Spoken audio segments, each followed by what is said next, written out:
हाल ही में नैना का विवाह हुआ था और उसने अपने पति और ससुराल वालों के साथ एक जॉइंट फैमिली में रहना शुरू किया था।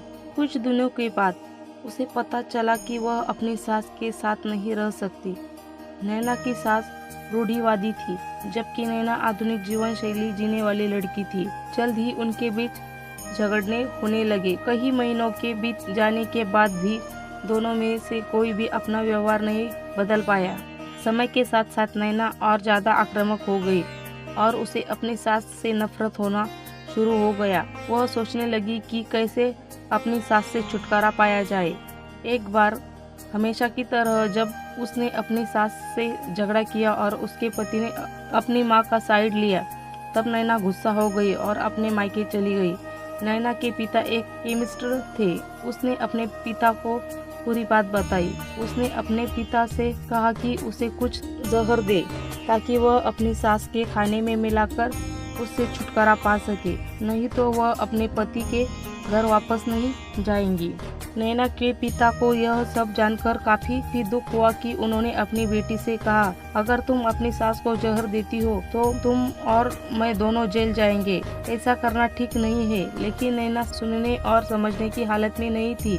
आखिरकार उसके पिता ने कहा, ठीक है, जैसा तुम चाहती हो वैसा ही होगा, लेकिन मैं तुम्हें जेल में नहीं देखना चाहता। उसके पिता अंदर से पाउडर लाए और कहा, हर दिन जब तुम दोपहर का भोजन या रात का भोजन करते हो तो अपनी सास के खाने में इसे मिला देना।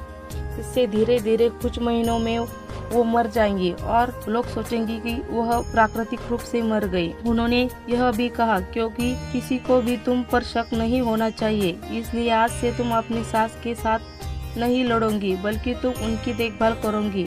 भले ही वो कुछ भी कहे, तुम गुस्से से बात नहीं करोगी और हमेशा शांत रहोगी। नैना सहमत हो गई और अपने ससुराल वापस आ गई और अपने पिता की सलाह के अनुसार उसने अपनी सास के खाने में पाउडर मिक्स करना शुरू किया और बड़े ही प्यार के साथ बात करना शुरू कर दिया। समय बीतने के साथ साथ नैना की सास का नेचर भी बदलना शुरू हो गया, क्योंकि नैना अब अपनी सास की बहुत देखभाल करने लगी थी। इसलिए उसकी सास भी उसके प्रति विनम्र होने लगी और प्यार से बात करने लगी। 5 महीने बीत गए और नैना खाने में पाउडर मिक्स कर रही थी, लेकिन अब घर का वातावरण बदल गया, क्योंकि झगड़े नहीं थे, दोनों एक दूसरे की तारीफ करते।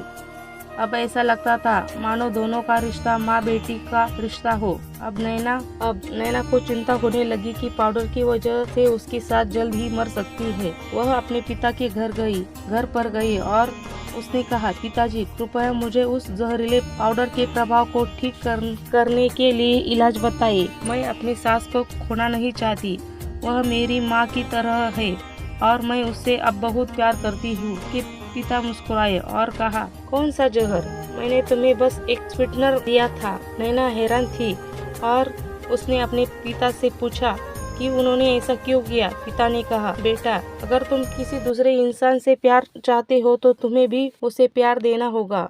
रिश्ते एक गाड़ी की तरह होते हैं और हम उन पर लगे पहियों की तरह। जब तक सभी पहिए ठीक से आगे नहीं बढ़ेंगे तब तक गाड़ी ठीक से चल नहीं सकती।